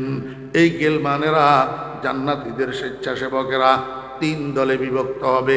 এক দলের কাছে ড্রাম থাকবে, ড্রাম মটকা, আরেক দলের কাছে জগ থাকবে, আরেক দলের কাছে গ্লাস থাকবে। মটকাওয়ালাদের মটকার মধ্যে আল্লাহ পাকের প্রেমের পবিত্র সূরা শরাবে তাহুর ভর্তি থাকবে। সেখান থেকে এই মটকাওয়ালারা জগওয়ালাদের জগ ভর্তি করে দিবে, জগওয়ালারা গ্লাসওয়ালাদের গ্লাস ভর্তি করে দিবে, গ্লাসওয়ালারা কাতারে কাতারে জান্নাতীদের হাতে হাতে একটা একটা শরাবে তাহুরের গ্লাস ধরাইয়া দিবে। আমার ভাইয়েরা, দোস্ত আহবাব, এই শরাবে তাহুর একদিক থেকে ভিতরে ঢুকবে, আরেক দিক থেকে ইসরাফিল আলাইহিস সালামের হামদে বাড়ির আওয়াজ সুর যাইয়া ভিতরে ঢুকবে। দোনোটা যখন ভিতরে ঢুকবে, সিনাটা আল্লাহ পাকের ভালোবাসায়, আল্লাহ পাকের মহাব্বতে, আল্লাহ পাকের প্রেমে মালামাল হইয়া যাবে, পরিপূর্ণ হইয়া যাবে। জান্নাতীরা আল্লাহর প্রেমের নেশায় ডুলতে থাকবে। কেমন যে হবে পরিস্থিতি! ও ছোট ভাইয়েরা, তোমরা যারা ইন্ডিয়ান বাংলা ছায়াছবির গান নিয়ে ব্যস্ত থাকো, বাজনা নিয়ে ব্যস্ত থাকো, হারমোনিয়ামের সুর নিয়ে ব্যস্ত থাকো, কনসার্ট নিয়ে ব্যস্ত থাকো, তোমরা তো মনে করো দিনদাররা, পরহেজগাররা, নামাজিরা, আল্লাহওয়ালারা, আলেমেরা বুজুর্গানের দিন ঠকি যেতেছে। নারে ফোলা না, তোদের এইটা, তোদের এই উৎসব, তোদের এই ভোগ বিলাসিতা, এটা 2 দিনের, কয়দিন পরে চক্ষু বন্ধ হইয়া গেলে সব হারাইয়া যাবি। আমরা কিন্তু অফুরন্ত হায়াতের, অফুরন্ত নেয়ামতের অপেক্ষায় বসে আছি। জান্নাতের গান বাজনা আর জান্নাতের সুর আর হারমোনিয়ামের জন্য অপেক্ষা করে বসে রয়েছি। কারণ কি? কারণ এগুলা বাইর হইছে মুহাম্মদুর রাসূলুল্লাহ সাল্লাল্লাহু আলাইহি ওয়াসাল্লামের জবান থেকে। সাদাকাল্লাহু ওয়া সাদাকা রাসূলুহু। রাইফেলের গুলি মিস হইতে পারবে, আমার নবীর জবান মিস হবে না। আমার ভাইরা, দোস্ত আহবাব, যতক্ষণ পর্যন্ত এই স্বেচ্ছাসেবক টিম শরাবে তাহুর পরিবেশন করবে, ততক্ষণ পর্যন্ত ইসরাফিল আলাইহিস সালাম হামদে বারি পরিবেশন করবে। একদিকে ইসরাফিলের হামদে বারি শেষ হবে, আরেক দিকে গেলমানদের শরাবে তাহুরের পরিবেশন শেষ হবে। আল্লাহ পাক রব্বুল আলামিন এইবার হযরত দাউদ আলাইহিস সালামকে ডাকবেন। ও দাউদ, কোথায় তুমি? দাউদ আলাইহিস সালাম বলবেন, লাব্বাইক ওয়া সাদাইক ইয়া রাব্বি। আল্লাহ পাক বলবেন, দাউদ এদিকে আসো, স্টেজের কোনায় সামনে আসো। তোমারে আমি একটা সুন্দর কণ্ঠ দিয়েছিলাম, একটা সুললিত সুর দিয়েছিলাম। তোমার সুরে জবুর কিতাবের তেলাওয়াত শোনার জন্য আকাশের উড়ন্ত পাখিগুলা তোমার ঘরের চালের উপরে আসি বসে থাকতো, সাগরের মাছগুলা কিনারায় লাগিয়ে থাকতো তোমার সুরে জবুর তেলাওয়াতের কোরআন শোনার জন্য, তেলাওয়াতে জবুর কিতাবের তেলাওয়াত শোনার জন্য। কিন্তু আমার বন্ধুর উম্মতেরা দেরিতে দুনিয়াতে এসছে, তোমারেও পায় নাই, তোমার সুরও শুনে নাই। আজকে জান্নাতের এই মাহফিলের মধ্যে তুমি একটা কাজ করো, আমার বন্ধুর উপরে আমি যেই কালাম নাজিল করেছি, এই কালামের মধ্যে একটা সূরা আছে, নাম তার সূরা তাহা। এই সূরা তাহাটা তেলাওয়াত করি, জান্নাতবাসী মানুষদেরকে একটু শুনাইয়া দাও। আল্লাহর হাবিব জনাব রাসূলুল্লাহ সাল্লাল্লাহু আলাইহি ওয়াসাল্লাম বলেন, আল্লাহ পাকের এক হুকুমের সাথে দাউদ আলাইহিস সালাম 30 পারা কোরআনের হাফেজ হইয়া যাবে।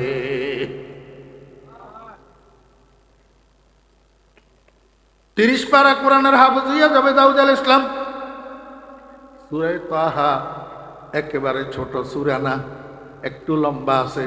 দাউদ আলাইহিস সালাম সূরা তাহার শুরু থেকে শেষ পর্যন্ত এই তার তিলের সাথে, হাফেজরা তারাবি পড়ায় যে সেরকম না, হুজুরেরা নামাজ পড়ায় যে সেরকম না, কারি আব্দুল বাসেত, কারি ইদি শাহবান, আমার ভাইরা আন্তর্জাতিক কারি সাহেবেরা টানিয়া টানিয়া যে পড়ে, এটারে তার তিল বলে। এই তার তিলের সাথে হযরতে দাউদ আলাইহিস সালাম সূরা তাহা তেলাওয়াত করে জান্নাতের মানুষগুলাকে শোনাবেন। যখন দাউদ আলাইহিস সালামের তেলাওয়াত শেষ হবে, আল্লাহ পাক রব্বুল আলামিন আল্লাহ পাকের বাম পাশে প্রধান অতিথির আসন অলঙ্কৃতকারী, প্রধান অতিথির আসন গ্রহণকারী মুহাম্মদুর রাসূলুল্লাহ সাল্লাল্লাহু আলাইহি ওয়াসাল্লাম, হাবিবুল্লাহ, আল্লাহর বন্ধু, বন্ধুর দিকে তাকাবেন, বলবেন, বন্ধু আমার কোরআনের জন্য দাউদে কষ্ট করে নাই, আমার কোরআনের জন্য দাউদে পাথর খায় নাই, আমার কোরআনের জন্য দাউদ উপাস থাকে নাই, আমার কোরআনের জন্য দাউদে দাঁত শহীদ করে নাই, আমার কোরআনের জন্য আপনি কষ্ট করছেন। আপনার মুখে আমার কোরআনের তেলাওয়াত যত সুন্দর লাগবে, এত সুন্দর করে আর কেউ পড়তে পারবে না। বন্ধু আমার, আপনার উপরে আমি যে কোরআন নাজিল করেছি, এই কোরআনের মধ্যে একটা সূরা আছে, গোটা কোরআন শরীফের রাজধানী, গোটা কোরআন শরীফের কলব।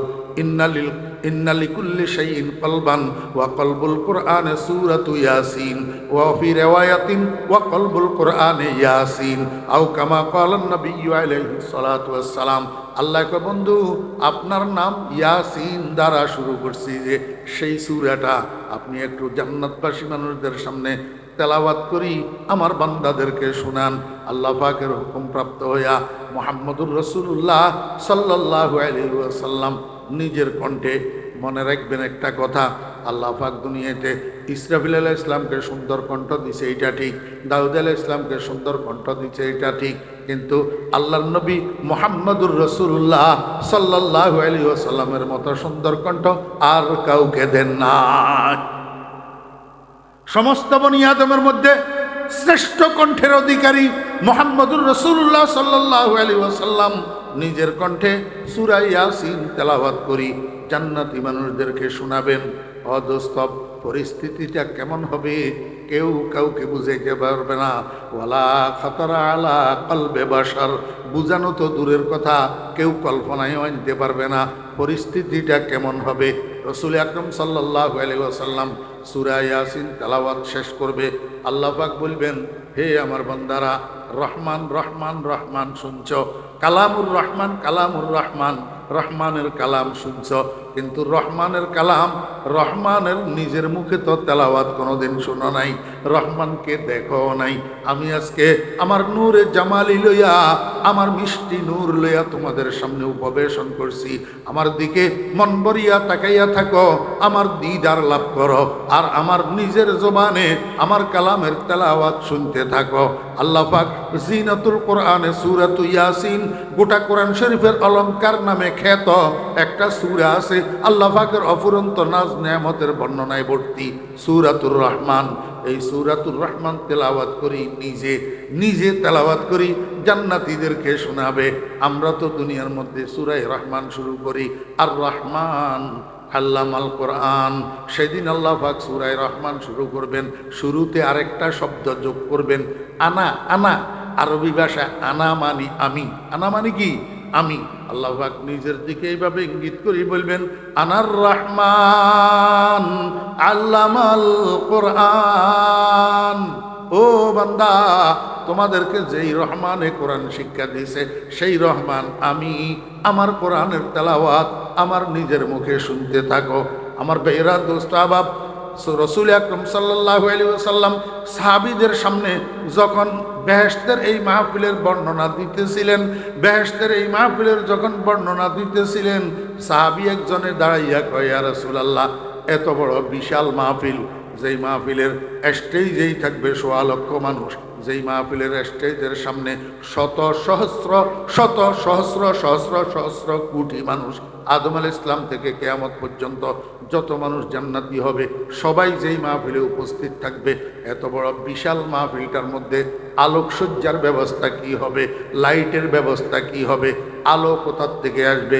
রাসূল আকরাম সাল্লাল্লাহু আলাইহি ওয়াসাল্লাম কয়, আমার সাহাবীরা, জান্নাতের এই মাহফিলের মধ্যে আলাদা কোনো লাইটিং করা হবে না, আলাদা কোনো বাতি জ্বালানো হবে না, কোনো বিদ্যুতের ব্যবস্থা থাকবে না। গোটা মাহফিলটা আমি মুহাম্মদুর রাসূলুল্লাহ সাল্লাল্লাহু আলাইহি ওয়াসাল্লামের চেহারার আলোর দ্বারা আলোকিত হইয়া থাকবে। खुदा खुद मीरे महफिल बूद अंदर ला मका खुसरो, खुदा खुद मीरे महफिल बूद अंदर ला मका खुसरो, मोहम्मद शमए महफिल बूद सब जाए के मन बुदम। আমার ভাইয়েরা, দোস্ত, আহবাব, এই জন্য আমি আপনাদেরকে একটা কথা বোঝানোর জন্য এই জান্নাতের মাহফিলে নিয়ে গেছিলাম। সেটা কি? আমার নবীজির মতো সুন্দর, আমার নবীজির মতো রূপবান, আমার নবীজির মতো আল্লাহু আকবার রূপওয়ালা পৃথিবীতে আর কেউ নাই, আর কেউ ছিল না, আর কেউ হবে না। কিন্তু আমার নবীজির পরিপূর্ণ রূপটাকে আল্লাহ মানুষের উপকারের জন্য, উম্মতের উপকারের জন্য দুনিয়াতে প্রকাশ পাইতে দেন নাই। আমার নবীজির পরিপূর্ণ রূপ প্রকাশিত হবে জান্নাতের মাহফিলে। আমার নবীর চেহারার রূপে সেদিন শত সহস্র কোটি মানুষের এই মাহফিলটা আলোকিত হইয়া থাকবে, আলাদা কোনো লাইটের দরকার হবে না। ऐसा तुझे खालिक ने तरहदार बनाया, ऐसा तुझे खालिक ने तरहदार बनाया, यूसुफ को तेरे तालिबे दीदार बनाया। ও ভাইরা দোস্ত আহবাব, আমি আপনাদেরকে বলতে চাইছিলাম কি, রসুল আকরম সাল্লাল্লাহু আলাইহি ওয়াসাল্লামের দরুদ, রসুল আকরম সাল্লাল্লাহু আলাইহি ওয়াসাল্লামের দরুদের মোট কয়টা প্রেক্ষাপট? 8টা প্রেক্ষাপট। 1 নম্বর প্রেক্ষাপট, নবীজির দরুদ ফরজ। 2 নম্বর, নবীজির দরুদ ওয়াজিব। 3 নম্বর, নবীজির দরুদ সুন্নতে মুআক্কাদা। 4 নম্বর, নবীজির দরুদ মুস্তাহাব বা নফল। এরপরে নবীজির দরুদ 2 প্রকার, একটা দরুদ হলো নামাজের ভিতরে, আর একটা দরুদ হলো নামাজের বাইরে। এরপরে নবীজির দরুদ 2 প্রকার, একটা দরুদ সামনাসামনি নবীজিকে দরুদ ও সালাম পেশ করা, আর একটা দরুদ দূরের থেকে নবীজিকে সালাতু সালাম পাঠানো। আমার ভাইরা, এই 8টা, তন্মধ্যে রসুল আকরম সাল্লাল্লাহু আলাইহি ওয়াসাল্লামের যে দরুদগুলা, এই দরুদগুলা 2 ভাগে বিভক্ত। একটা দরুদ মেড ইন মদিনা, আর একটা দরুদ made in out of Medina. এই made in out of Medina দরুদের মধ্যে আমরা যেটারে দরুদ মনে করি, আসলে এটা দরুদ না, এটা নবীজির প্রশংসায় রচিত। রচনাকারী শেখ সাদি রহমতুল্লাহ আলাইহি, বালাগাল উলা বিকামালিহি কাশাফাত দুজা বিজামালিহি। আমার নবীর রূপের দ্বারা দুনিয়ার সমস্ত অন্ধকার দূরীভূত হইয়া গোটা দুনিয়া আলোক উজ্জ্বল হইয়া গেছে। কাশাফাত দুজা বিজামালিহি। বুঝে থাকলে বলুন, এটা দরুদ না নবীর প্রশংসা? নবীর হাসুনাতে জামিউ খিসালিহি, আমার নবীজির সর্বময় স্বভাব, উত্তম স্বভাব, এত সুন্দর স্বভাব, এত সুন্দর চরিত্র, আল্লাহু আকবার, পৃথিবীতে আর কোনো মানুষের নাই। পালা রাসূলুল্লাহ সাল্লাল্লাহু আলাইহি ওয়াসাল্লাম, বুইসতু লিউতাম্মিমা মাকারিমাল আখলাক। আমাকে আল্লাহ পাক দুনিয়াতে পাঠাইছেন সুন্দর চরিত্রের পরিপূর্ণতা ঘটানোর জন্য, উত্তম চরিত্রের পরিপূর্ণতা ঘটানোর জন্য। এই জন্য শেখ সাদি কয়, আমার নবীজির স্বভাব, আমার নবীজির চরিত্র সার্বিকভাবে সর্বোত্তম স্বভাব, সর্বোত্তম চরিত্র। বুঝে থাকলে বলুন না, এটা দরুদ না প্রশংসা? তাহলে 3টা পংক্তি গেল, তিনটা বাক্য গেল। চতুর্থ বাক্য, সাল্লু আলাইহি ওয়া সাল্লিমু তাসলিমা। দরুদ, এটা দরুদের আদেশ। দরুদের কি আদেশ? সাল্লু, সিগা জমা মুযাক্কারে হাজির, বস আমরা হাজির মারুফ, নির্দেশবাচক বহুবচনের শব্দ। তোমরা দরুদ পাঠ করো, তোমরা দরুদ পাঠ করো, আলাইহি, নবীর উপর, ওয়াসাল্লিমু তাসলিমা, তোমরা যথাযথভাবে নবীর উপরে সালাম পাঠ করো। বুঝতে থাকলে বলুন না, দরুদ পাঠ করো, সালাম পাঠ করো, এটা দরুদ না দরুদের আদেশ।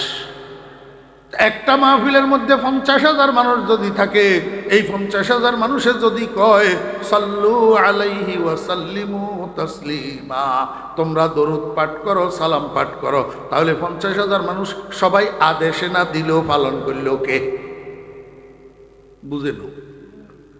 বুঝছেন? সাল্লু আলাইহি, নবীর উপরে দরুদ পাঠ করো তোমরা, ওয়াসাল্লিমু তাসলিমা, নবীর উপরে সালাম পাঠ করো তোমরা। তাহলে এটা দরুদ না দরুদের আদেশ? এখন 1 লক্ষ মানুষে যদি একসাথে কয় সাল্লু আলাইহি ওয়াসাল্লিমু তাসলিমা, তো সবাই তো আদেশে না দিলেও পালন করল কে? এই জন্য আমার ভাইয়েরা, দোস্ত আহবাব, ধোঁকা খাবেন না। বালাগাল উলা বিকামালিহি কাশাফাত দুজা বিজামালিহি, এটা দরুদ না, এটা দরুদের নির্দেশ। সর্বোপরি এটা মেড ইন মদিনা না, এটা মেড ইন মুলকে ফারেস। মেড ইন কিনা? মদিনা নয়। আরেকটা উদাহরণ দিয়ে আমার ভাইয়েরা, দোস্ত আহবাব, মনে কষ্ট নেবেন না, আমি বুঝার জন্য বলতেছি। মুস্তাফা জানে রহমত पे लाखों सलाम, शम्ए बज़्म हिदायत पे लाखों सलाम। কথা তো সুন্দর, কথা কি? মুস্তাফা জানে রহমত পে লাখোं সালাম, শম্য়ে বज़্ম হিদায়ত পে লাখোं সালাম। বুঝে থাকলে বলুন, এটার মধ্যে দরুদ আছে না শুধু সালাম? শুধু সালাম, দরুদ নাই।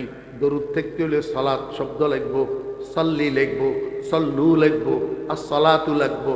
সলাত মানি দরুদ। এইটার মধ্যে দরুদ নাই, শুধু সালাম, শুধু সালাম। সর্বোপরি এই জিনিসটা মেড ইন মদিনা নয়, made in Karachi, made in Mustafa জানে রহমত পে লাখো সালাম। এটা কোন ভাষা কোন না? উর্দু ভাষা। কোন ভাষা? উর্দু ভাষা। তো উর্দু মদিনার ভাষা না করাচির ভাষা? তাহলে মেড ইন মদিনা না মেড ইন করাচি? আমার ভাইয়েরা, দোস্ত আহবাব, মেড ইন জাপান যদি 1 নম্বর হয়, মেড ইন চায়না যদি 2 নম্বর হয়, তো মেড ইন মদিনা কেন 1 নম্বর হবে না? মেড ইন করাচি কেন 2 নম্বর হবে না? আর আমি যদি পাগল না হই, আমার রুচি যদি ঠিক থাকে, আমি 1 নম্বরের পাগল না হইয়া 2 নম্বরের পাগল কেন হইতাম?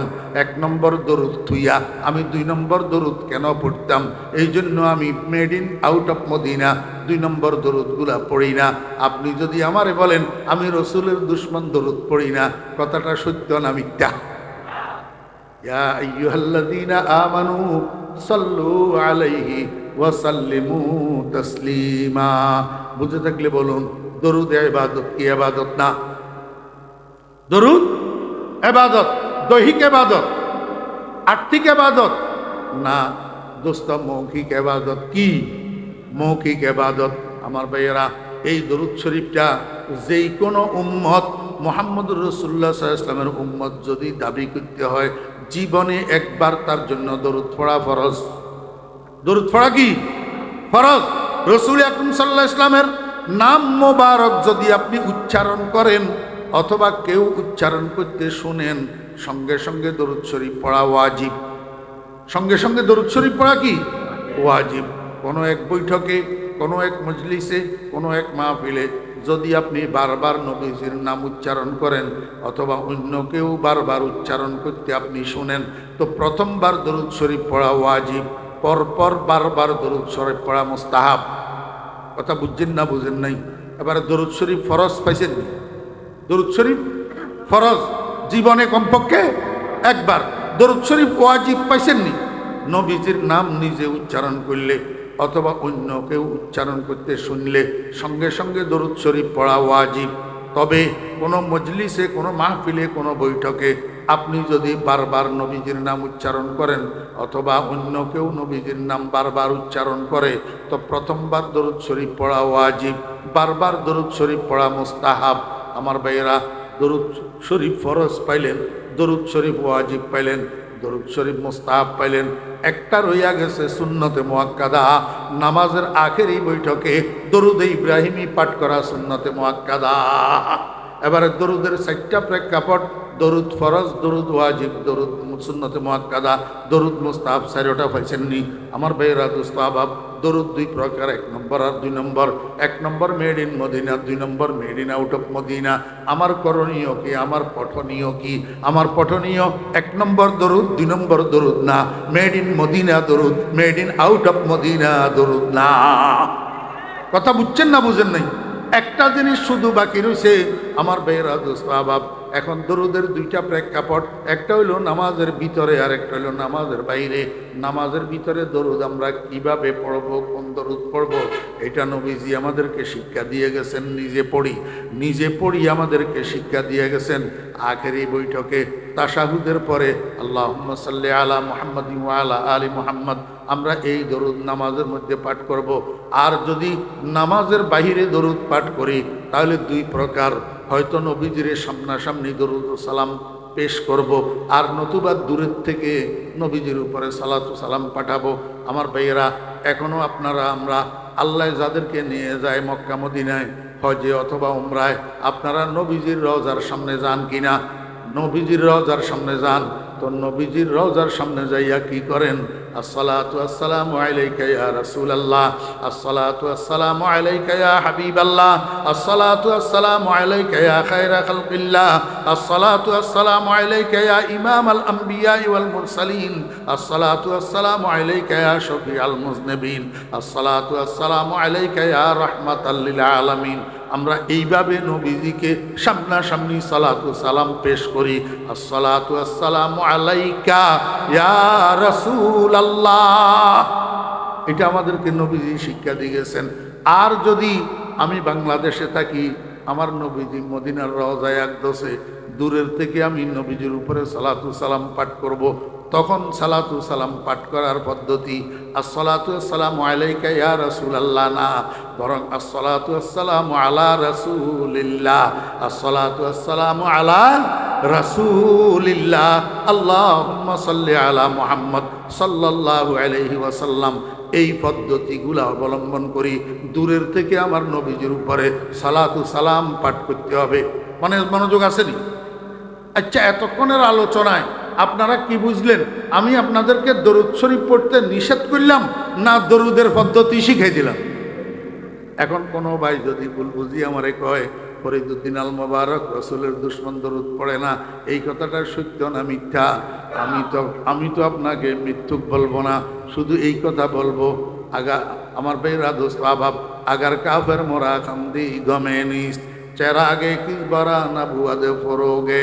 আপনি আমাকে কাফের বলেন, রসুলের দুশ্মন বলেন, আমার কোনো আপত্তি নেই, কিন্তু কিয়ামতের ময়দানে আল্লাহ পাকের আদালতে এই মিথ্যার চেরাগ এইটা কেমনে জ্বালাবেন? আল্লাহ পাকের দরবারে এই মিথ্যা কথাটা কেমনে সাব্যস্ত করবেন? ওয়া আখিরু দাওয়ানা আনিল হামদুলিল্লাহি রাব্বিল আলামিন। আসসালামু আলাইকুম ওয়া রাহমাতুল্লাহি ওয়া বারাকাতুহু।